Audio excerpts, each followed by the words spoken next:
What's up, guys? Tobin here with you, and thanks for checking out the channel. You're looking great out there. Hey, Thanksgiving week. We're all thankful. I'm thankful that you guys tune in. I appreciate that. If you guys could subscribe, that'd be extra thankfulness for me. Like button, comment, beep it up, boop, boop, boo. Going to be boots on the ground later on today. I'm going to go down to the Heat's house, watch them take on the Dallas Mavericks. Excited about that. Not excited that Norman Powell is apparently out, but that's another story for another day. Want to talk about the Miami Dolphins here. I've taken about a week off from that because they were off bye week. Nothing was happening. And didn't really feel like there's a lot of big picture things. We're kind of just in this holding pattern of where they're at. And some good news. Austin Jackson looks like he's going to be giving it a go this week. Darren Waller, one of the more enjoyable things about this season, which has not been great, has been Darren Waller. And it appears that the Miami Dolphins are going to get him back.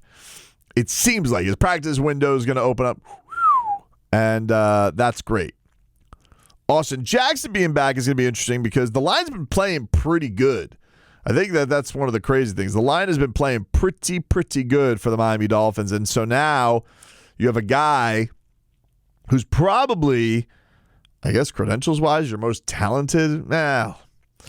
Patrick Paul's probably your most talented guy, and then you probably put Aaron Brewer, even though sometimes he snaps like it's an absolute cannon. But, he's one of your more talented guys on the offensive line. And all of a sudden you're in this spot where it's like, it's a little like we were talking about this on the radio show. It's a little heatish where it's like, we got this good flow going. Now you got another starter coming back. What's going to happen there? But overall, I think you would want Austin Jackson back because of his credentials. You paid him an extension. You're going to figure this puppy out one way or another. And hopefully it makes the Dolphins even better. And it's an interesting place right now because you got this game coming up against New Orleans, who's not very good. Two-win teams coming up here on the schedule. And everybody can look. You could really look at the Dolphins schedule right now, and you could make a pretty good case for 1, 2, 3, 4. You can make a case for all 6 games, but probably a strong one for 4 of them about why the Dolphins should win. They'll probably be favored in probably 4 out of the 6. Even Tampa has kind of come back to earth a little bit. New England might be playing for nothing if this keeps up. Who knows? But it'll probably depend on what happens when they play the Bills later on. But they may be playing for nothing. I can't believe I'm doing this. And Cincinnati for right now is a Sunday nighter. Maybe it gets flexed. Joe Burrow being back. We'll see. And Pittsburgh's kind of a mess. Aaron Rodgers in his hand. Who the hell knows there? So I'm asking myself, am I really going to do this? Am I really going to buy into this? Do I trust this team? And the thing is, it's a complex organism right now because I think there's a lot about this team that I am liking. Devon Achane obviously has been all-world this year and deserves the respect of that. The offensive line has surprisingly come through. Now you may be getting back one of your best touchdown targets. Waddle has been very solid. He's been very much stepping into the shoes of a number 1 wide receiver. Last game with some of the drops notwithstanding, but he's solidified himself. He stepped up in a big way with Tyreek Hill being out. I look at the defensive side of things, and I see a defense that really feels like it is coming together. Defensive line strong. You got one of your linebackers playing the best in football in Jordan Brooks. Jack Jones feeling himself a swagger. Minka Fitzpatrick's really starting to feel comfortable playing in his own right. Yes, you lost Jalen Phillips, who's obviously been balling for the Eagles, but ultimately there's a lot of stuff to like there. And so I'm trying to figure myself out. And it's like, but they were just in a dogfight with a pretty broken down, not too impressive Washington Commanders team. And if they make that kick and Mike McDaniel has an all-time fireable decision, where am I at with this team? Am I really basing a what would be an 8-game win streak to close the year? Am I really basing my faith off of this?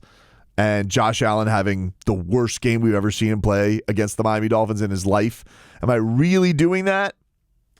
He hasn't played as consistently this year, so okay, there's maybe some rocky foundation there. And I've come down to the conclusion that I just cannot. I'm not rooting against. I've never wanted, like I've said this year, clean house, please, just wipe the slate. Let's move on, dude.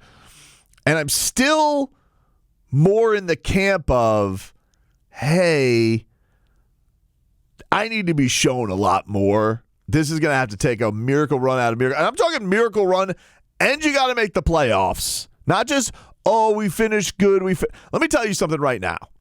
If the Dolphins finish this season 9-8 and are going to come to me acting like it's some kind of impressive, save your breath. Just say, with your quarterback being healthy all year, save your breath. Nobody needs that. Nobody wants that. And I think from my standpoint, why I don't trust that this crazy run's going to happen is I've just seen them be too inconsistent against competition. Like we're a little over a month removed from them getting smoked by the Browns, and that was Browns with Dylan Gabriel at quarterback. They don't even want being their quarterback anymore. They beat the snot out of the Falcons when, Kirk Cousins looks mad washed, but whatever, they won. Then, of course, we had the turnover disaster party against the Ravens, who are steamrolling right now. And then they won 2 straight. And so I'm like, well, why don't I want to trust this? Because Mike McDaniel's teams have been streaky. They do go up and down. And I think it honestly comes down to the coach and the quarterback. And I do think because I do think if you look around the roster, a lot of things to like, a lot of things to be pleased with, a lot of things to wrap your arms around and be like, all right, the young D linemen, they're starting to develop. Savai Naya not looking like a sieve on the other side, starting to be good. They fired Chris Greer. That's great news. But Tua's propensity to turn it over, mind you, they've won both of these games with him not even cracking 200 yards. Tua's propensity to turn it over and then needing him in some way, shape, or form makes you nervous. And then Mike McDaniel and his game plans and his play calling and how the team just never seems like it's always buttoned all the way up. I think what I would really like to see this week, to be honest with you, because I'm going to get into arguments this week with Leroy about this, I would really like to see them mess up the Saints this week. And I know that in the NFL, there was a lot of double-digit favorites this week. It doesn't happen. This isn't college. This isn't style points. I'm not here to say I need a 3-touchdown win, but I would like a very comfortable, can they win coast to coast, 2 scores up, and this puppy was just never in doubt. I would like to see one of those performances before I'm just like, oh, yeah. Because if we're going to be tit for tat in close games with the New Orleans Saints, if we're going to see that this weekend, I just don't know how in good faith I can look at that and be like, oh, yeah. They definitely got this figured out. For a team that seems like they're actively out here trying to tank, I don't know if I can look at it. Because I'm looking right now. They've lost this year 44-13, 31-19. They lost by 2 touchdowns to the Patriots. They lost by 2 scores to the Bears. They lost by 3 scores to the Bucks. They lost by 3 scores to the Rams. They lost by 2 touchdowns to the Falcons. So every team that they've faced outside of the first 2 weeks of the season has really kicked the snot out of them. I would like to, if you're going to have me put my arms around this and against the teams you're taking on, I'm going to need to see the Miami Dolphins on offense light them up like a Christmas tree. That is something I would like to see. Now, I'm not saying go away from Devon Achane, all right, because it's very clearly his team. For the first time, this Dolphins offense in a while, I don't feel like it identifies as Tua's team anymore. I feel like this is Devon Achane's team. We're going to watch them week in and week out go as 28 goes. And then Tua is very clearly going to try and fill in the cracks there. Don't turn the football over, and we'll see where it goes. But I would like to see this be a game where the Dolphins grab hold of it, take control of it, and just and leave no doubt. And then we got to get into some other stuff with Tua and reasons I'm a little nervous about some things. They got coming up. They got a game in the Meadowlands. Well, they don't call it MetLife. Sorry, just aged myself. They got a game at MetLife against the Jets, who suck. But, it's a December afternoon game. We'll see. Then you got a night game in Pittsburgh. That's like the ultimate. And then you got a early January, even if the Patriots aren't playing. Yeah, I'd like to see the quarterback succeed in the cold. I'd like to see him do that with maybe some elements going his way, Everybody's got their football cross to bear. Josh Allen, it's playing in weather that's above 70 degrees. For Tua, it's that you need him to go out there and prove that he could do it when it's not ideal. But I think that's what it comes down to, is I'm just not ready fully to trust McDaniel. It's great that they're getting Austin Jackson. I don't know what the hell happened to James Daniels. He's not coming back. Sanders is on the mend, apparently. That's another one that I'm a little nervous about, by the way.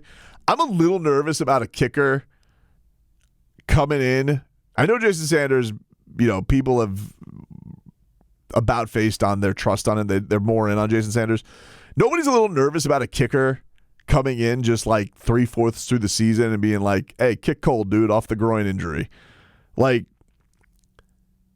that makes me a little nervous. I can't lie about that. That's one of those things where I'm like, all right, that could be an issue, like, who's to say? But the line coming together has been great. The running game, committing to it more, committing to Ali Gordon and HN, great. Love it, McDaniel. But now I don't want to be like, oh, well, now's the week we got to get cute. We're going to zing it all over the place. No. Stay with what's working. And I am afraid of his football ADD getting into that big brain of his, and all of a sudden he thinks he's got to go to Too Cuteville. No. I can't have that. Tua, we can't have these time bomb interceptions. If they can avoid Mike McDaniel being too cute and Tua being a disaster with these turnovers in the wrong place, then maybe I'll buy in. But I'm too skeptical that it's going to happen. So I'm not all the way back there yet. But I would like to see them go and not only handle their business, but handle their business and mean business against the Saints, okay? Don't just take care of business. Take care of business and be about that business. That's what I want to see against the Saints this weekend.